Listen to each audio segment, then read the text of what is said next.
tell you one amazing study that was done by the researcher Grant in 2014. Depression and early life trauma are related to each other.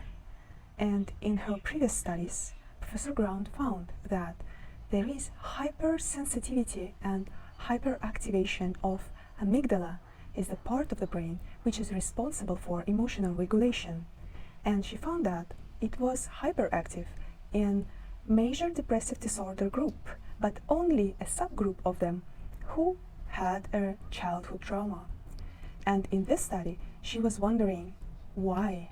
In the current study, the researchers were searching for connectivity between amygdala, the part of the brain which is responsible for emotional regulation, and the prefrontal cortex, this part of the brain which is responsible for reasoning, thinking, planning, and this is very important part which is included in many high-order cognitive functions.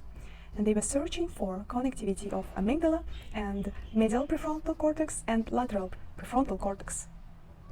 In their study, they had 20 participants with major depressive disorder and 18 matched healthy participants.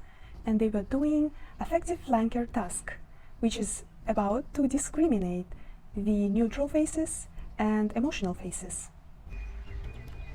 They got an amazing results. First, they showed that actually the connectivity structure between lateral prefrontal cortex and amygdala were different between major depressive group and healthy controls. But emotional dysregulation, which was observed only in the subgroup of people who also had early life trauma, and this was correlated with failure of inhibition in the medial prefrontal cortex and amygdala connectivity.